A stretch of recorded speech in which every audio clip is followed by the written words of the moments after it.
You're listening to the Patriot Nation Podcast.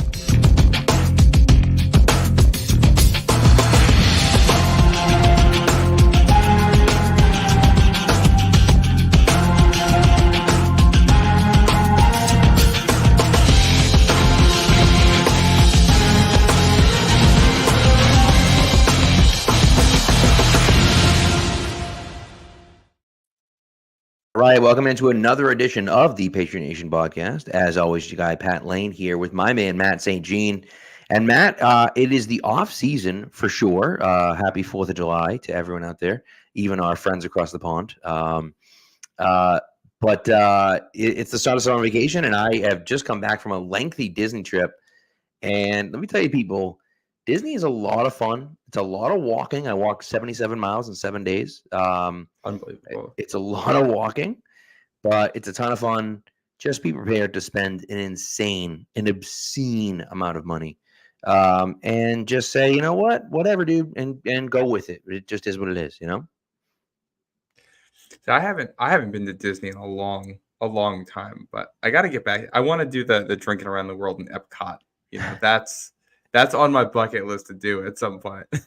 Yeah, that's pretty intense. We saw some people trying to do that. I mean, of course, you know, just wearing shirts and stuff. And that's a tough day, man. In the heat all day long, drinking, 10, 11 drinks, 12 drinks, however many countries there are in Epcot. It's a lot. It's not like you're going out having 4 or 5 drinks. You know what I mean? It's a long day. Yeah. One of my favorite TikToks in the last year was some dude who was doing that challenge. And he'd go to a country, have a drink, tell you what the drink is, have it, and then say the next country he's going to. And they cut to the next country, and every single time it's not the one that he said. And he's just progressively more hammered as the video goes on. And it's unbelievable. It's hysterical. He doesn't get a single one right. Yeah. But it sounds like a grand old time. Yeah, it does. It does. I would say no kids if you're doing that.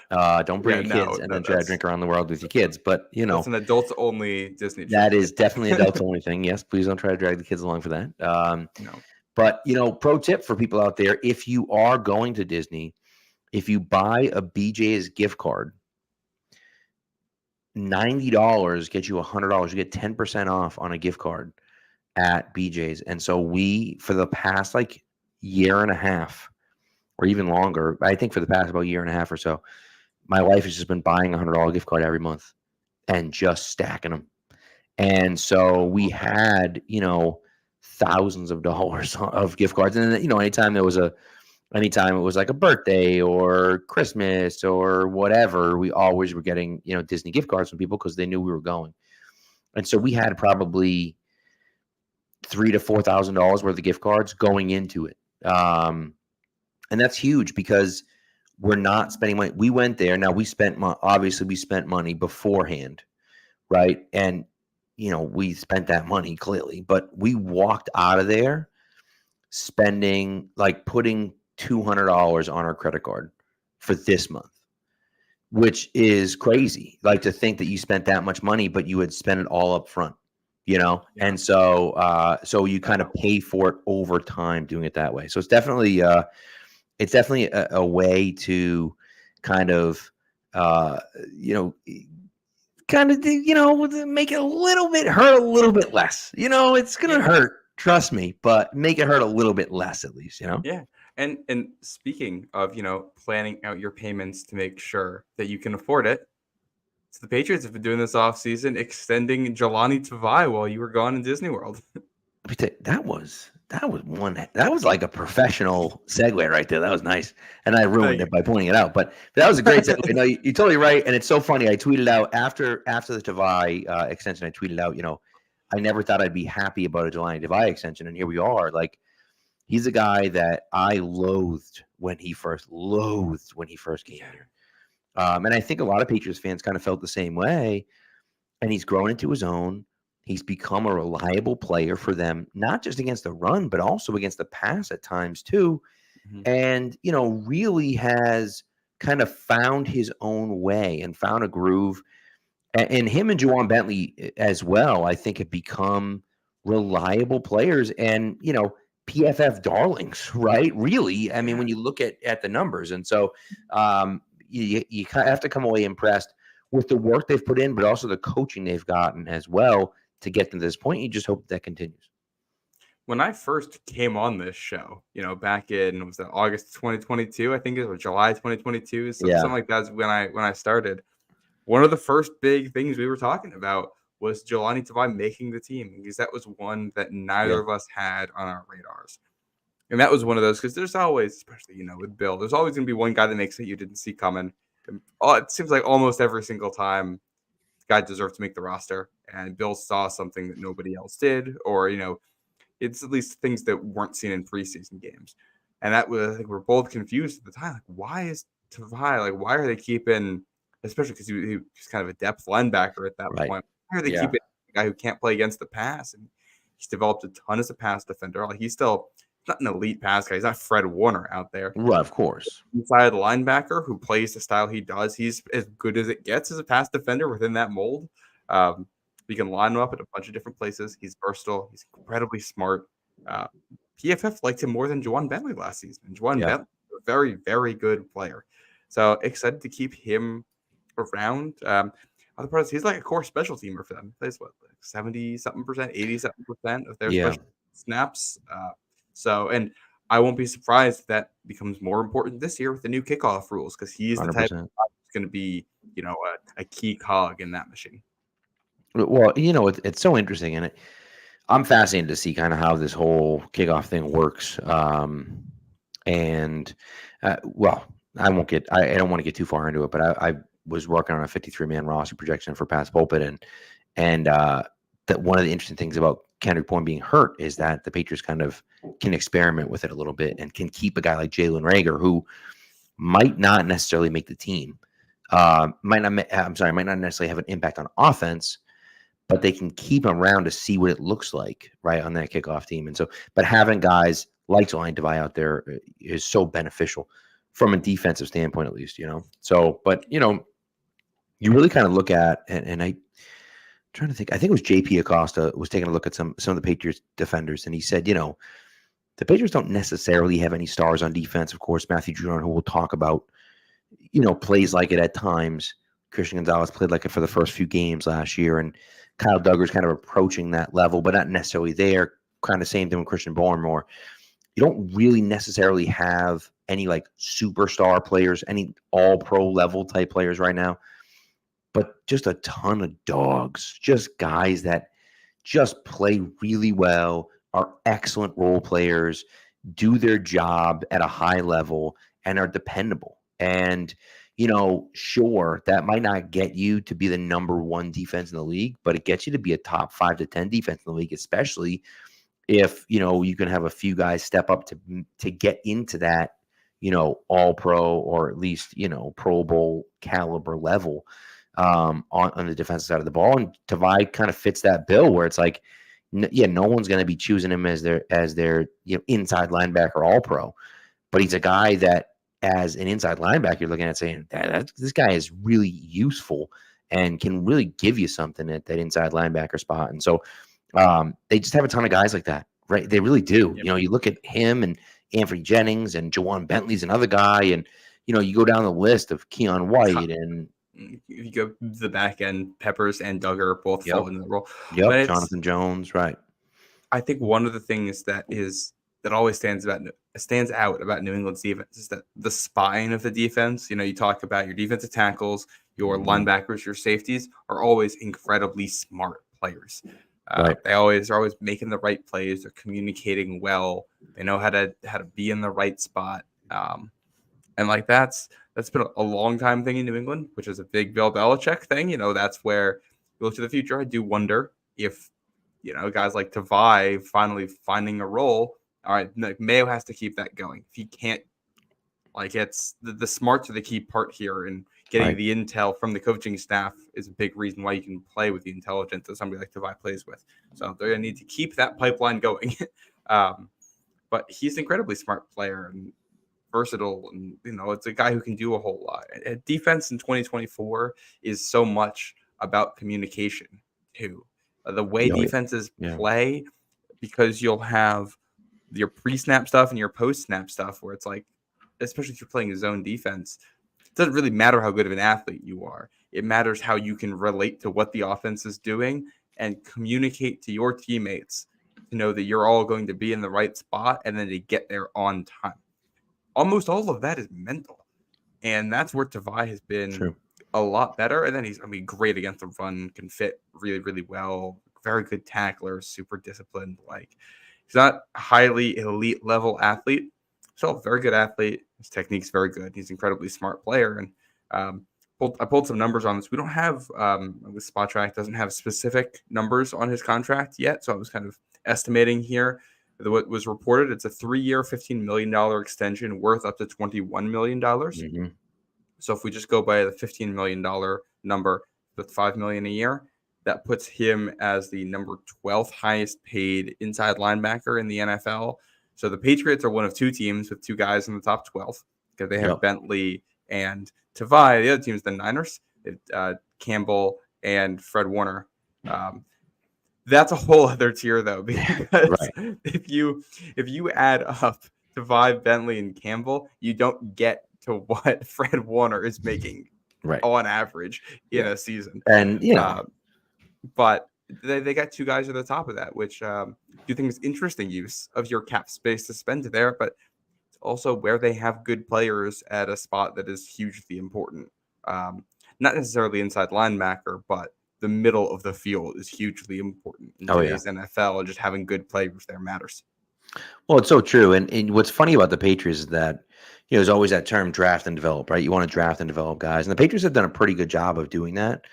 But I think more so than that, they've really done a nice job of acquiring and developing guys, right? Where it's like, sure, they've drafted guys and developed them, kind of like Christian Barmore, like Judon Bentley, guys like that. But then it's, Jonathan Jones, I guess, counts. He's an unrestricted free agent. It's same idea, right? Rookie free agent, but still, right? Undrafted, not technically drafted.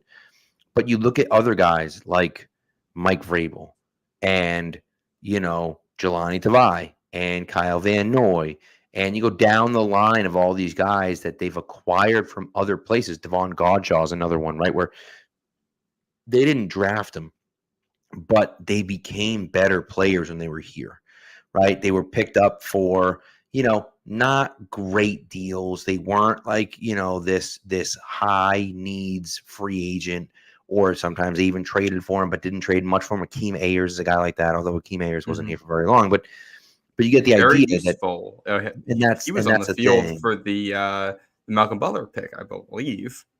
I could be wrong about that. You might be right about that. I don't know. They had a lot of front seven guys, and I think he had a ton of them. And so it wouldn't surprise me if Ayers was out there. But either way, the idea is the same, that you're acquiring these guys that people have overlooked, right? That and in Van Noy's case, Van Noy was a second-round pick, right? Tavai, I think, was a third-round pick, right? Like, it's not like these guys weren't cast-offs, but they were guys that didn't fit where they were. And the Patriots went out and said, no, we see some value in this guy. We're going to acquire him and then develop him into the type of player that he can become.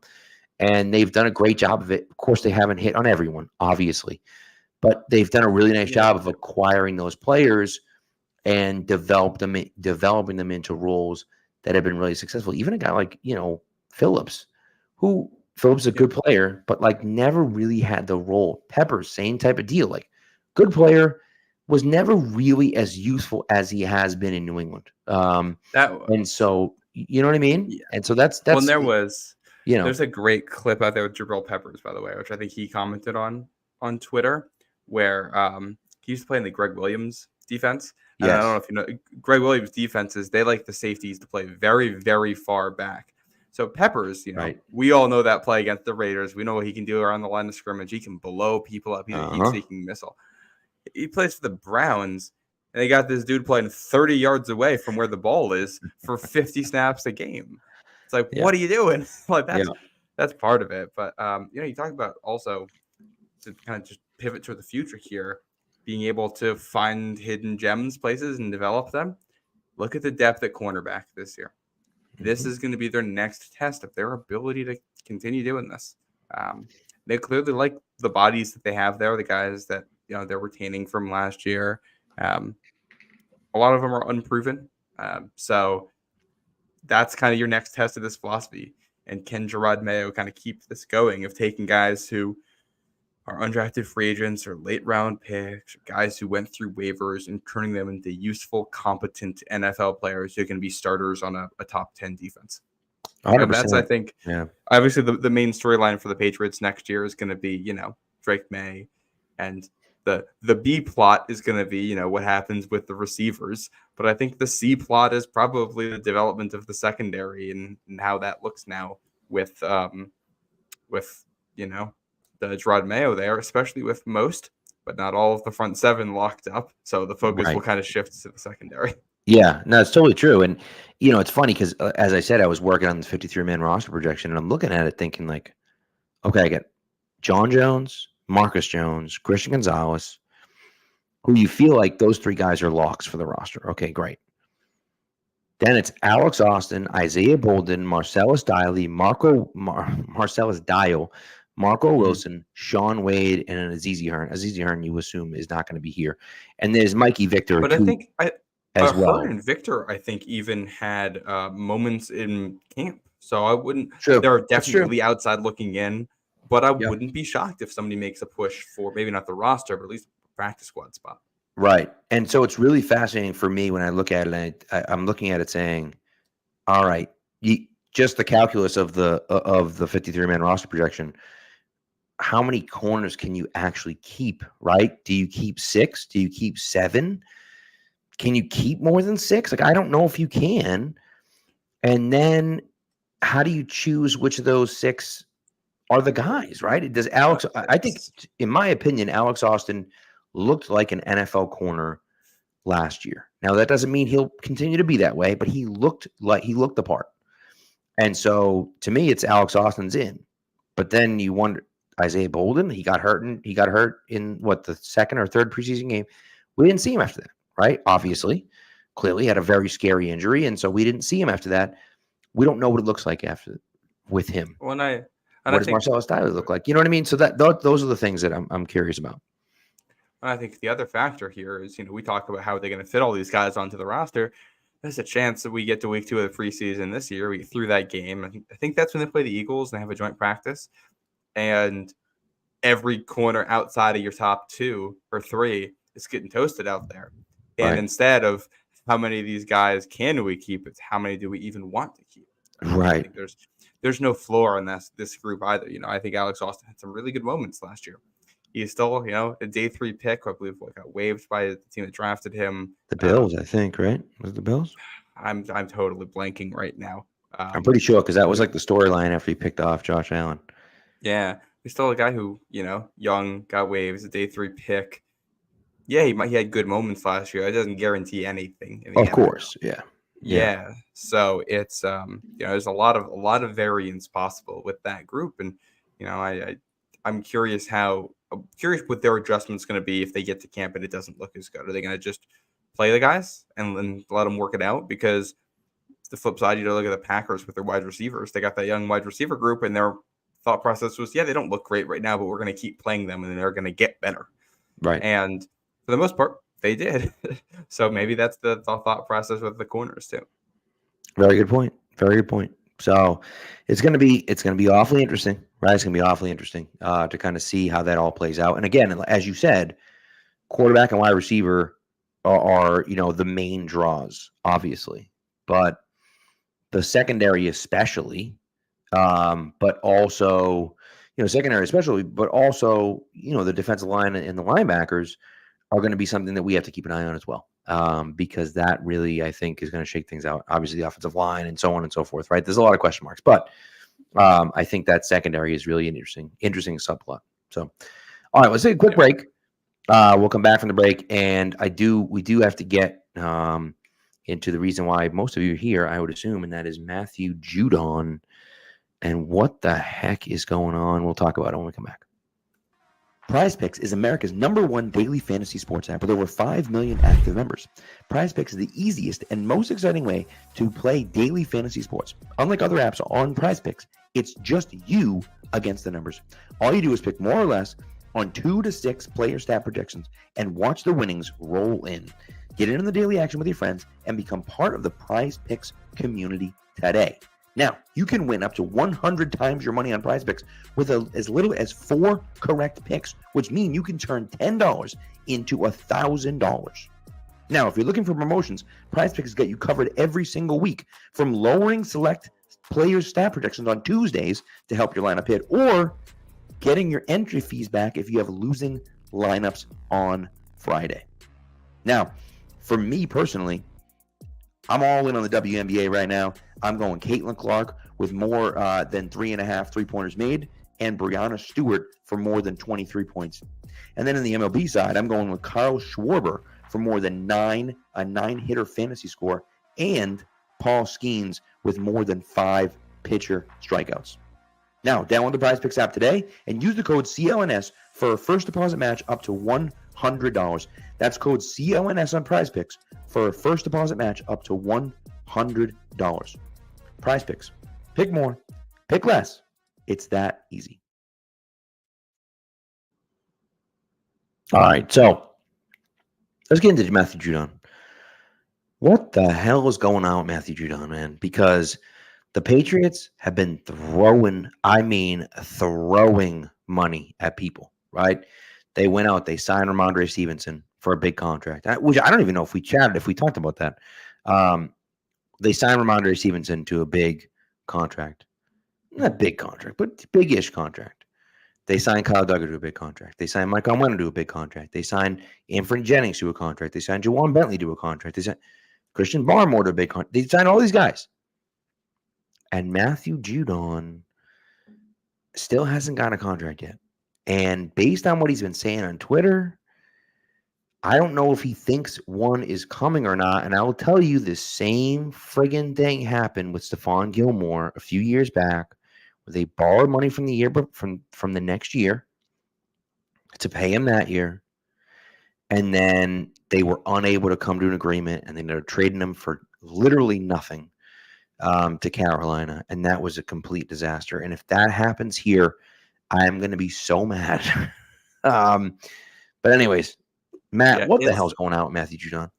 Well, the two real relevant tweets here. On July 3rd, he replied to Matt Tardif on Twitter, who's a Patriots fan. He said, Matt Tardif says, the Patriots don't give Matt Judon an extension this season. We're screwed. Pay that man what he wants. We want a solid defense. And Judon replies, I don't think that's about to happen.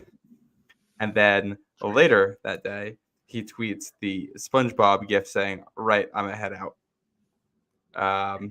Don't love. Here, what I will say is this. If you aren't going to extend Matthew Judon, trading him probably is the correct option. The problem with it is that I can't imagine his trade value is crazy high right now. Then aging pass rusher coming off of a season-ending injury.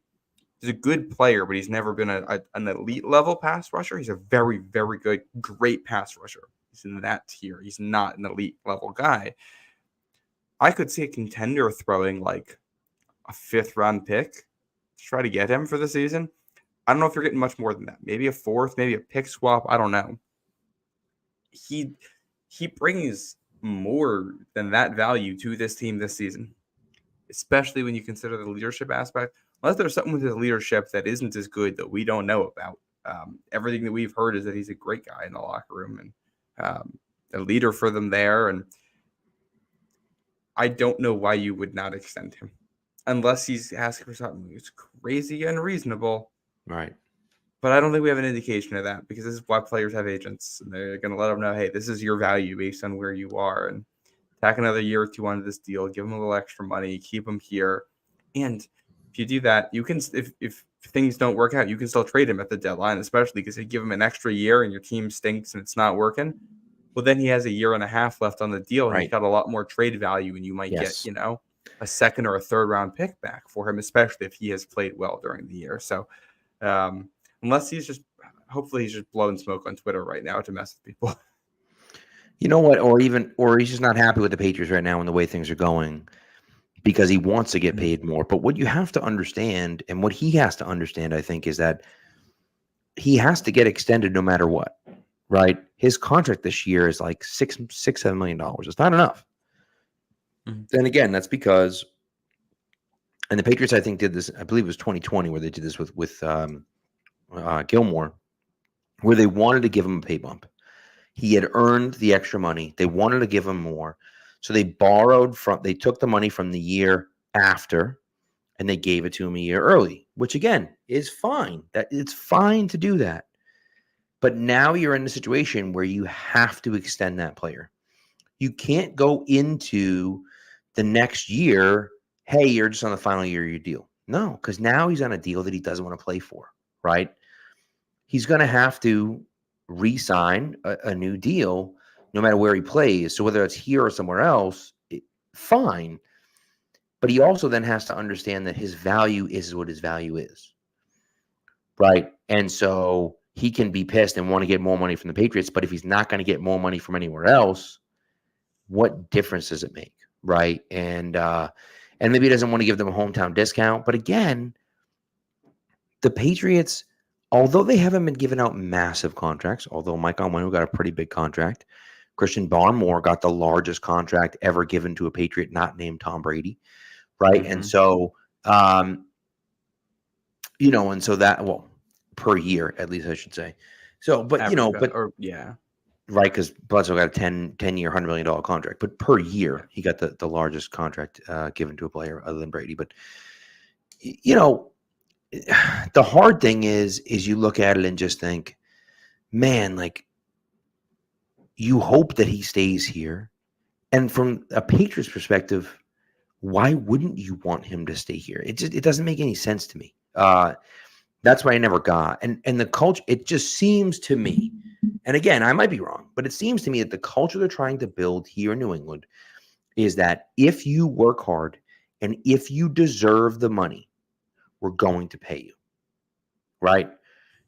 You get to be, the arbiter of your own fortune, right? If you work your ass off and you play hard and you're good in the locker room, we're going to pay you because that's the culture we're trying to build here, right? How does Matthew Judon not, exude those traits? I don't understand. And I know he's older. I get it. He has injury history. I get all of that stuff. You have an obscene amount of money. Like, just give him, if you pay him a little bit more than what he's worth, so what? And you tack on a year or two to what he's doing right now, it's stupid. One thing I will say, I wonder if it's possible that they want to extend him, but they also are going to wait for training camp because they want to see him with pads on and they want to see him healthy before they really negotiate. Right. And I'm sure Matthew Judon knows that he's a fan favorite in New England and knows that if he puts this stuff out there, maybe light a fire under some people in the front office. Yeah. The players know how to play this game too. So we'll see what happens. Obviously, I think we all want Matthew Judon to stay. We love him. I pulled together some numbers here too for comparison. So his current contract he's on had an average annual value of $13.6 million. Yep. There are only two guys with bigger contracts who are also set to hit the market next year. One of them is Khalil Mack, who's not really in the same range. He's up at $19.2 million. Yeah. But another one is Hassan Reddick at $15 million, who is currently holding out from the New York Jets. Yeah. So I saw that and I thought that was very interesting that, two of these guys are kind of in weird contract spots right now in this group. And I wonder how that resolves. And I also wonder if there's a certain amount of, one may be waiting on the other one to figure out what they're going to do. Judon may want Reddick to go get his contract and set whatever that market's going to look like. And then he has a number that he can play with for negotiations. Right. Well, and that's the interesting thing, right? And so, look, we got people in the chat, right? Mm-hmm. Steve, go shoot. Like, why are we holding on to that money? Andrew Lopez, I'm sorry, says we got to pay him. Like, he should have been. So people are saying he should be getting paid. The question is, should he be getting more than $13.6 million a year, right? If that's what he was getting annually, does he want a pay increase? And I part of me wonders, is that the issue, right? Is that what's going on right now? That he wants a pay bump from where he was, and the Patriots look at it and say, all right, well, it's 5 years later. You're You have yet to finish a season with us, right? So why not 5 years later? So it's what, 4 years later? You've yet to finish a season with us. The last 3 years, you've ended the season on IR, or ended the season playing terrible. And so, and now you're on the wrong side of 30. Are we going to give you $15 million a year? No, we're not, right? Even with the cap numbers where they are. The question is, will someone else do that? And I don't know the answer to that question, right? And so, and that's the question. Is he looking at it saying, yeah, I want $15 million a year? And they're saying, no, we'll give you 12. And then he's looking at it saying, what do you mean? You're going to get pay cut? Well, yeah. And it could also, a lot of this could have to do with not even just the average value, but how much is guaranteed, how much is signing bonus. Right. Somebody like Judon might want a little certainty that he's going to be hard to cut in next year or 2026 or anything like that. And the Patriots might not be willing to give him that certainty right now. Which I wouldn't blame the Patriots for. This is one of the tough things with contract negotiations, is that if you can't be in the room, you don't know exactly what the terms being negotiated are. It's a little bit hard to judge. We are all in agreement that we want Matthew Judon to stay, and that we're willing to overpay for him a little bit. Yes. The thing you don't want to do is follow that train of logic too far, and now you owe him $15 million in 2026, and you find out week 2 this year, you can already tell that he just doesn't have it anymore. He didn't recover well from the injury, and now you got a contract that you're trying to get rid of. So I think some patience is good, but you do want to keep your player happy here and find the middle ground. Right. And that's all we're looking for, right? Is do something that makes Judon happy. And I think he's a guy that is a valuable person in that locker room, right? I think Jabril Peppers, I'm happy they brought him back, because he's a guy that, last year was, I remember it was in training camp, wasn't dressed. He wasn't healthy yet. And he's got a walkie-talkie, and he's talking shit in the walkie-talkie, and he's going back and forth with KB on the side. It was great. And you're looking at this saying, this guy, he's bringing it already. He's not even in pads, and he's bringing it, Yeah. And so those are the types of guys that you want to have around, that you want on your team, that you want to be leaders in your team. And I think Judon kind of fits that mold as well. Again, Matthew Judon was on the sidelines. He was on IR, and he was on the sidelines cheering guys on and getting guys pumped up and keeping them in the game. That's important. Those guys being leaders and being there for those games. He's not up. Yeah, okay, fine. He's up in the press box. That's okay. But when you're talking about the leader of the team, Gerard Mayo did that when he was hurt. These are the types of guys that we want to have around. And so, Judon is a guy that they have to bring in. But again, that becomes the question. How much does he want? And then the real question then becomes, okay, they say, hey, Matt, look, we don't really want to give you what you want. So go see if a team wants you. We'll give you permission. Go talk to other teams and see, and see if you can get a trade done, and they'll give you what you want. And then he might come back and say, I don't know. That's not good, right? Like, we're not going to get the type of thing that, that we want. And so that's kind of an interesting thing. And just Kurt mentioned he had a lower bicep tear, not a blown knee, which is true. Ted Johnson had a bicep tear. And then the next year, guess what? He had another bicep tear. And so, you just wonder, you start to worry. Soft tissue injuries can be tough with some of the recurrence. I will say the other thing is, if Judon goes out there and there's a team that not only wants him, but is willing to give him the contract extension, New England won't. You also wonder if that ups the trade value. If you're getting Judon for 2 or 3 years, okay, now I think it might be a lot more interesting to trade him, because we're not talking about a day 3 pick coming back. We're talking about something more significant than that. Because it is, you're trying to build the long-term team here, and I love Matthew Judon, one of my favorite players. I got his jersey in that closet behind me. Yep. But also, you're not winning the Super Bowl in 2024, I don't think. Probably not even in 2025, even if everything goes well. So if somebody's willing to give you a piece back that can assist in the future, I'm not against going that route. You got to make it worth it. Yeah. Not trading Judon for a sixth because you're haggling over contract terms and he doesn't want to show up to camp. Like that's not That's good stupid. for anyone but the team where he lands. Right. And that's really what it comes down to, is that you look at it and just say, like, what, and that's what I was so pissed about, Belichick, what happened with J.C. Jackson and Stephon Gilmore, and I can't go down that rabbit hole, but like, those are the types of things where it's like, if you're trying to rebuild who you are, you got to find a way to get it done, or you have to look at it and say, hey, he was being unreasonable. We were able to get a day 2 pick back for him because some team wanted to pay him a gargantuan amount of money that we weren't willing to pay him. Yes, we have the money, but we also need to be smart with it, because we know we have other guys that have to get paid, right? And so, we'll see. We'll see what happens long term, but just get the deal done, bring Matthew Judon back, and we'll go from there. So let's take another ad break, and we'll be right back. I do want to talk about, there's another quote, another comment on here, specifically about some drafting that I want to talk about. So we'll do another one, and we'll be right back.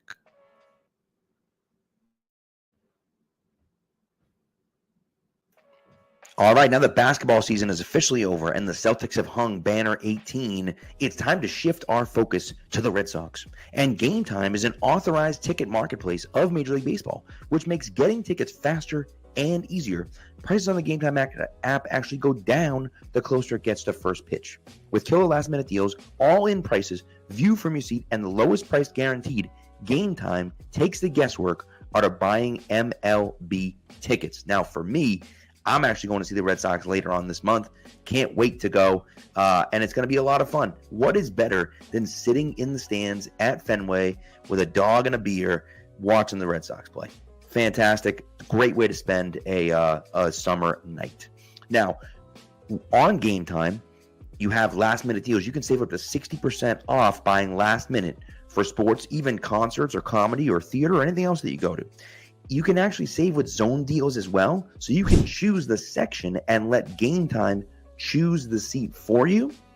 And then they also have all-in pricing. And this is great because all-in pricing shows a total upfront with none of those hidden fees that you have when you get to checkout. So take the guesswork out of buying MLB tickets with Game Time. Download the Game Time app, create an account, and use the code CLNS to get $20 off your first purchase. Terms apply. Again, download the Game Time app, create an account, and redeem the code CLNS for $20 off. Download Game Time today. Last minute tickets, lowest price, guaranteed. All right, cool. I am going to the Red Sox next week on Thursday of next week, I believe. It's Hawaiian shirt night. So I'm kind of excited about that. That'll be fun. Try to get there early. We have some friends visiting from France, which is kind of cool. So their 3 kids are like close to my 3 kids' ages. They're friends that we've had really forever. The mom started out as a foreign exchange student with my wife when they were in high school, and they've kept in contact ever since. And they actually helped me do my proposal in Paris, and they've stayed over with her parents before. For 3 months, they were here in 2004. It's kind of crazy. So it's a really cool story. And so they're with their 3 kids with us for the month of July. So it's pretty cool. So they're traveling around and doing all sorts of different things. But one thing, they fell in love with the Red Sox during that 2004 run. They were here when the Red Sox won the World Series in 2004. And so they fell in love with the Red Sox, and we're like, we got to go to a Sox game. So we're going next Thursday, I think it is. So yeah. I'm excited. To go. I haven't been to a Red Sox game in a while. I might. Sox are in New York this weekend too. Currently losing, but depending on the weather forecast this weekend, because there's a lot of rain, a lot of storms. Might see if I can head up to the Bronx. Use Game Time. Use that code. Go see the Sox. Yeah, Aaron Durant, man, that dude has turned it on this year. Yeah, he has. He'll be a Hall of Famer. He'll be a all-star player, I believe. He didn't get it with the voting. I know, but you have to think that they'll put him in. I mean, he's the first AL player ever with, 100 hits, 20 doubles, 10 triples, and 20 stolen bases. 20 stolen bases. I think it's 20. It's outrageous. I think it was break. Yeah. Was it 100? I think it was 120. 10 10 and 10. triples That's what I thought. and 10 home runs and 20 stolen bases. Maybe it was just 10 stolen bases. I don't know. Yeah, Either I way. don't know the exact, but yeah, he's been Either killing way, it. he's the first one ever to do it. So whatever the numbers are, it's pretty cool. So, all right. One thing I wanted to talk about real quick, Kurt Cobain over here. And this is something that we've heard a lot, right? Funny how Bill hasn't had any good picks for so many years, but Baltimore got a huge contract, right? And here's the issue, right? The issue is for a long time, people dogged Belichick about his drafting. Matt, I think you and I have done a pretty good job of pushing back against that he has had good drafts and he has drafted good players. The problem is where you need to hit on your guys. He didn't, right? That's the issue. In those big moments, right?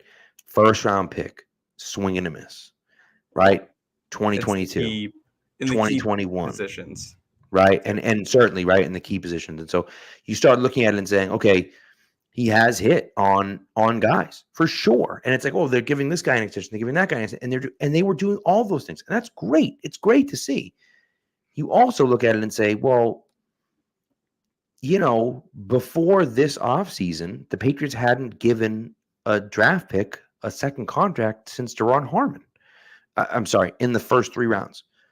Yeah. And so it's like, that's pretty significant to go 11 years without giving a second contract to, a rookie. And I think it's indicative of what happened to the Patriots, where after that championship run that ended in 2018, they were just devoid of talent because they had missed on so many drafts in there.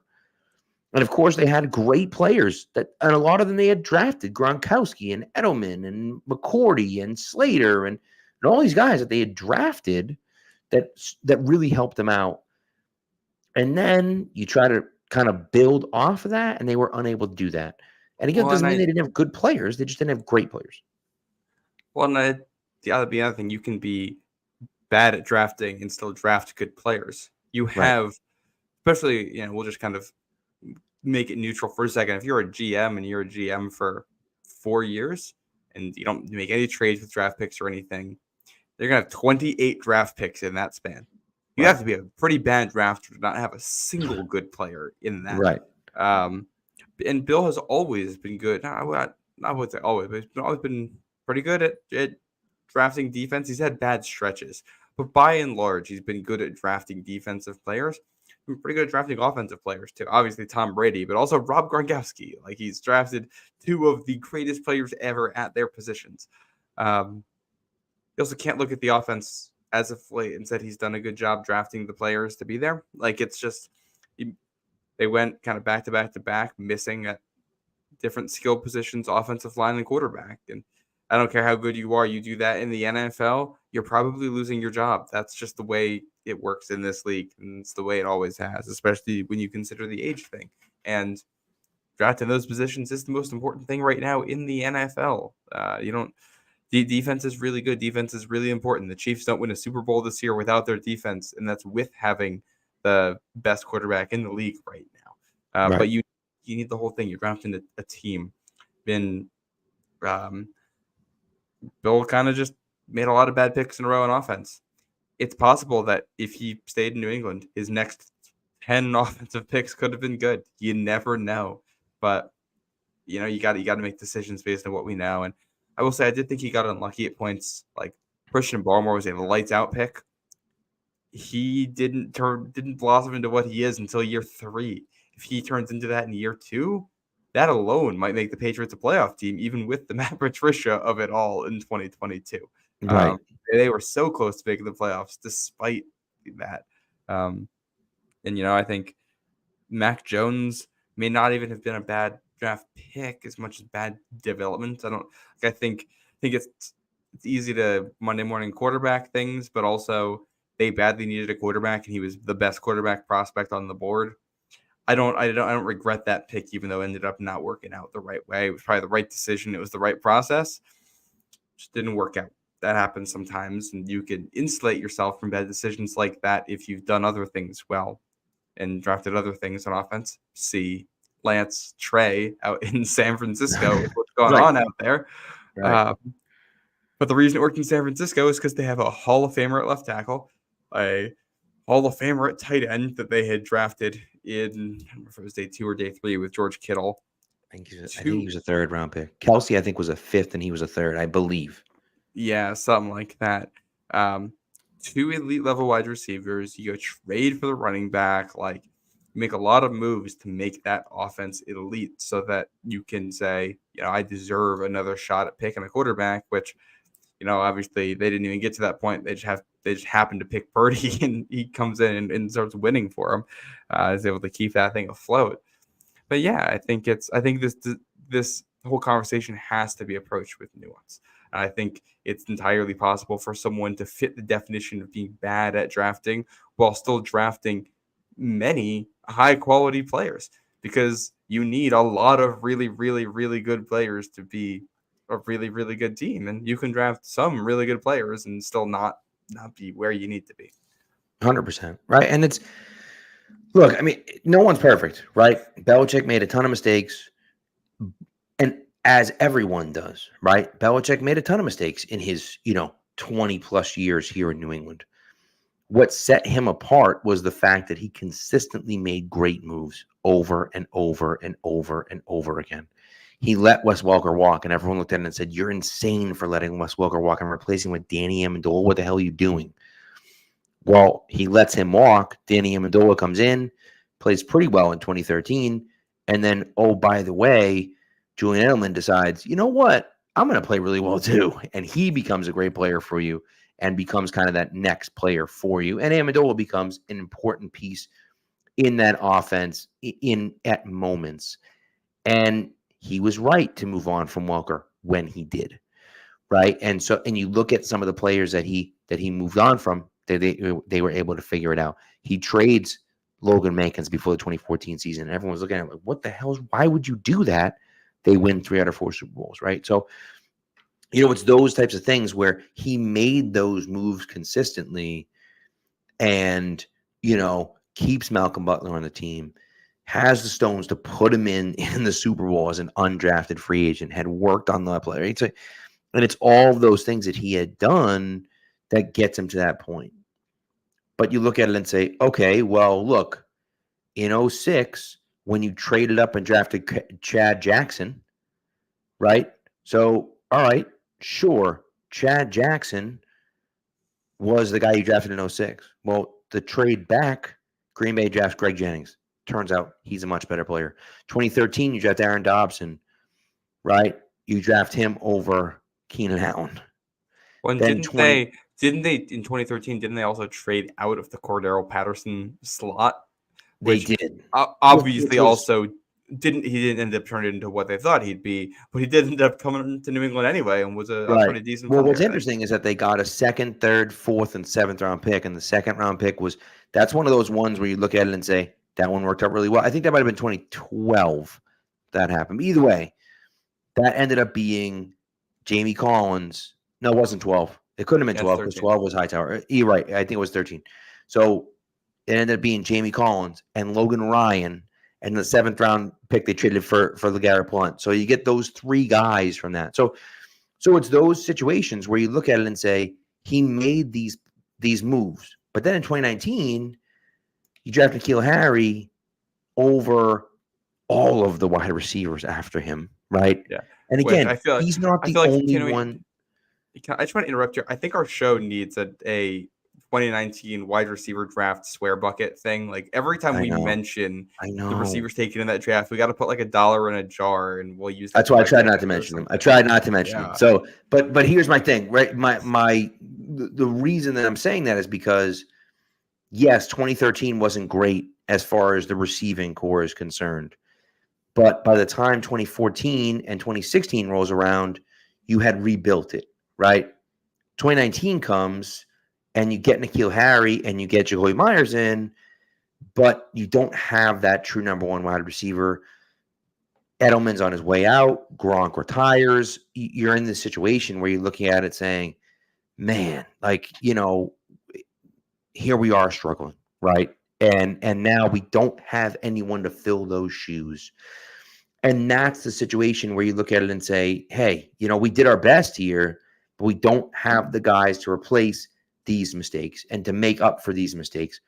As you said with Trey Lance, is a perfect example. Like a complete and utter disaster for the Niners. A complete failure. One of the worst trades in NFL history, to trade 3 first-round picks to move up to draft a guy who never played a snap for you, right? Or if Which it did, that trade played is a big meaningful reason why the Dolphins are who they are right now. Right. Like, Right. And that's where you look at it and say, man, like a disaster.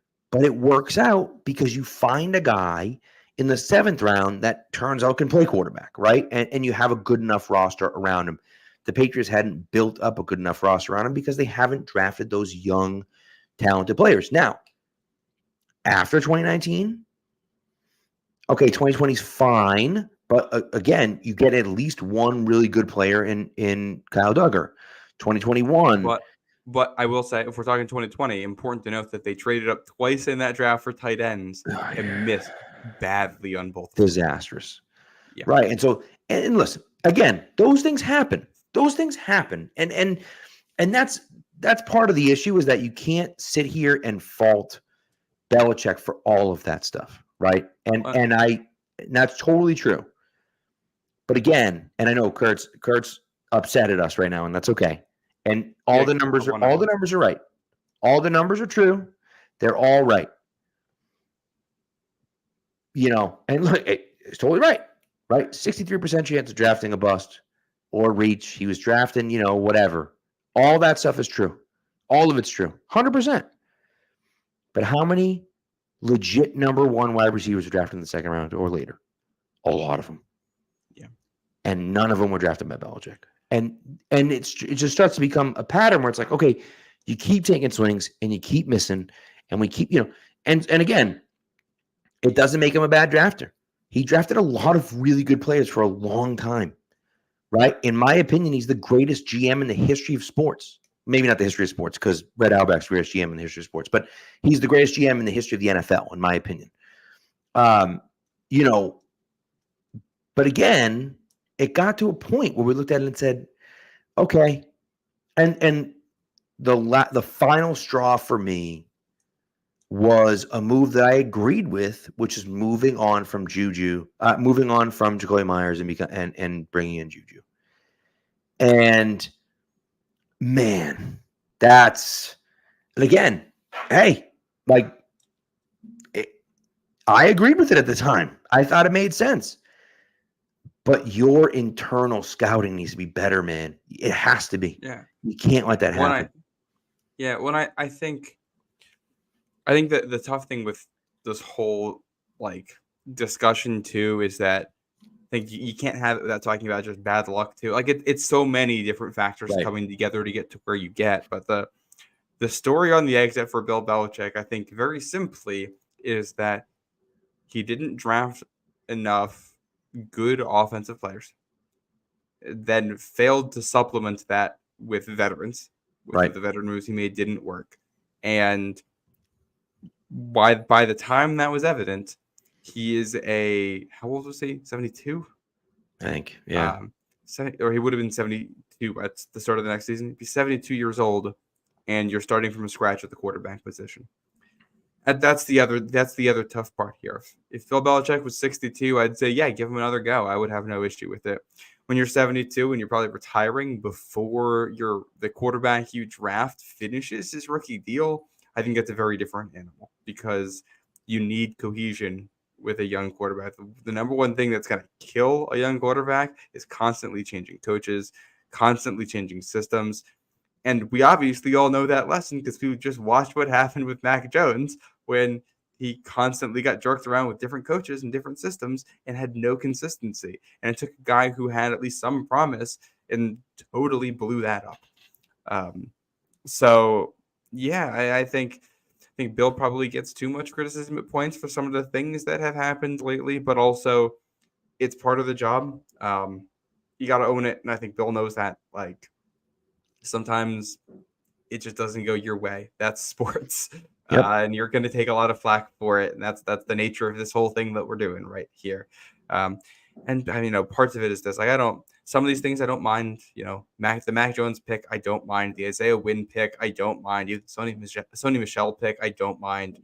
The ones for me, I don't even mind N'Keal Harry that much. I mind the process behind it. I mind the fact Right. that, according to the reports, Bill Belichick did kind of overrule some of the scouts and go based on what he heard one-on-one with Herm Edwards to go with N'Keal Harry over AJ Brown, and Cole Strange pick, everything around that. I still don't think it was quite as big of a reach as some people said it was on draft night, but there's no way that pick isn't a reach, and you're drafting for need at guard when you could have addressed that in free agency and taken the best offensive player available or done literally anything else with that pick. Found a guard later in the draft. Like, you can have good process and get bad results. And when that happens, it's bad luck. And that happened with Bill plenty with his time in New England. Problem was he also had bad process for bad results at the same time he was getting older on a really bad timeline. And, that's all she wrote. Yeah. Well, I think too, and I don't even want to get into this discussion, but I think part of it is because the players today are different than the players were. They just are. They just are. Right. And they're not going to eat crap from you just because you're Bill Belichick. They're not going to. They're just not. And I can tell you as a teacher, now my kids are younger, obviously, than these kids, but I can tell you as a teacher, these kids are not the same as they were even 5 years ago, but certainly 10 years ago. And so you're talking about a guy that's been a coach for a long time, and he's, of course, seen things. But again, yes, you're Bill Belichick, but your team stinks. You're not good. And do those coaching strategies kind of work still with the fact that you're not winning and the fact that you're now dealing with different personalities? And again, And it's I don't think anybody's saying nobody's saying Bill's bad, but the question is if you're keeping him after this past season, you're not signing up to have him for one more year. You're signing up hopefully to have him for 4 or 5 more years, because that's what right. that's what you would like when you consider drafting a new quarterback. And that's hard based on the last 5 years to say with certainty that the guy you're going to be getting in 5 years is still going to be, the elite level, greatest of all time head coach. And none of this disparages his legacy. We're talking about the hardest era in the NFL to win, an era designed entirely for parity. Dude dominated it for 20 years. The fact that the last 3 or 4 didn't go quite the way people wanted does nothing to diminish a legacy. If anything, it strengthens it because it shows how hard this whole thing is to do. Right. Right. All it takes is missing on a couple of draft picks, getting a little bit overconfident at points, and the whole thing can come crumbling down.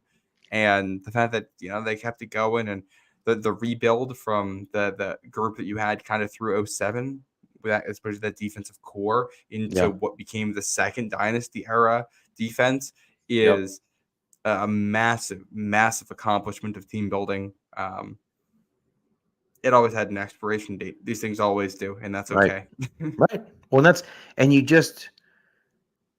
you talk about the amount of players that he drafted that were, and maybe not generational players, may not be the right way to put it, but that were high level impact players everywhere, right? You talk about safety with Devin McCourty and tight end with Rob Gronkowski and quarterback with Tom Brady and wide receiver with Julian Edelman and Deion Branch and, offensive line. You talk about Logan Mankins and a guy like Nate Solder or Matt Light and you just go down the line and you're like, every single position he was drafting guys that are great players and are borderline Hall of Famers, and some of them aren't quite Hall of Famers, but certainly going to end up as Patriots Hall of Famers. And you just look at, Donta Hightower is another one where you just like, man, all these guys, Richard Seymour, Hall of Famer, Vince Wilfork, he just kept doing it. At a certain point, the odds just say you can't continue to draft the best players ever. You know what I mean? Like, you just can't do it. So, it's one of those things. And I just, it's interesting to me. And Dylan asked a really good question. Do you think if it was 2010 and Bill was in the situation he was after Brady left in 2019, he would be able to fix it because of the different culture and other factors. Who- That's a that really was interesting question. well. I think 2010 is the interesting part. Where were they with the offensive coaching? That was the first. That was like the unofficial Bill O'Brien offensive coordinator year, right? And then he was Yeah, offensive and Brady coordinator won in MVP that 2011 year. officially. Yeah. Yeah, But what that if is really Brady interesting. leaves, Well, before the that whole 2010 season or something, like well that whole thing is interesting because it's like, if it's still Bill O'Brien who's running things, and they still draft the Hernandez Gronk duo that year, I say, yeah. I mean, I don't think you get 3 Super Bowls still because that's very difficult, but I think you still are great because yeah. so much of what made that team great was Bill O'Brien doing a great job and revolutionizing some stuff and figuring out how to use that dynamic pairing. Um, the flip side, though, is that it was also so great because Brady hit those guys so fast that they were able to run that spread offense because Brady made Yeah. the decision so fast, got the ball there on time. So I think it's still good. Probably might win another Super Bowl. I don't think they win 3. Yeah. No, and that's and listen, he had Tom Brady, the greatest player in NFL history. It helps, obviously, right? They don't win 6 Super Bowls without Tom Brady, clearly. But again, you have to have Bill Belichick there too. Bill Belichick is the guy that pushed Brady to be who he was. I think Brady would have ended up being very good, maybe would have ended up being great. But a lot of this, and you've mentioned this a few times, man, a lot of this is luck. And he just ends up in the right situation where the starting quarterback in front of him gets hurt, where the coaching staff looks at it and says, yeah, it's a 6th-round pick from Michigan, but we're keeping him as the 4th quarterback, which he had never done before and still hasn't done since. We're doing that because we see something. And then by next year, is the backup already? But like they had already paid Bledsoe a 10-year, $100 million contract that offseason. So it's those types of things where you look at it and say, man, this is, So anyways, it's all good questions, all interesting things. But I mean, shoot, we could do 3 podcasts on that. But Yeah. but I think we should, I think we should probably wind things down at this point. We're just rehashing old things. But I think I think we really could do a whole show on, what what we could, what Bill Belichick has meant and different scenarios about how it would have gone down if something had been different, Yeah. Agreed. Also, Dylan, shout out the compliment on the shirt that I'm wearing. I got my 2018 Boston Red Sox championship shirt here. That's right. Sox are playing the Yankees right now, so I had to break it out for the show. I got my Red Sox hat on too. So I like it. I like it. They are losing currently as we're doing this in the not ideal. So Already in the ninth. Get a little comeback here. Yeah. But you never know. Devers up, so he's had a bad game, but you never know. So what's our schedule next week, Pat? I think we're back to normal for the most part next week. So we should be able to do a show Tuesday. Thursday we can't do a show because I'll be at the Red Sox, but Wednesday or Friday of next week should work, and then we'll go from there. So, and then I'm going to be away, so we're going to do kind of what we did with Taylor. We're going to try to have an episode that won't be live, but that will come out early the following week, talking about the offense pre-draft, pre-camp. I'm sorry. And then, you might do a show later on that week. That's in 2 weeks, of course. You might do a show later on that week with a guest, and then shoot, camp is right around the corner. So, we're almost there. So, also while we're talking about shirts, I got my I Heart Math shirt on. Went to the Museum of Science today, so I had to nerd I Heart Math shirt. Absolutely proud of it. Fantastic stuff. So, but anyways, all right. Well, thanks for tuning in, guys. We appreciate it as always. We love doing this. It's a fun time of year, and I do think maybe next week we'll have a Bill Bell. We'll dive a little deeper into the Bill Belichick conversation. So and we'll go from there. So, but anyways, thanks for coming out, guys. We appreciate it, and we'll talk to you next week.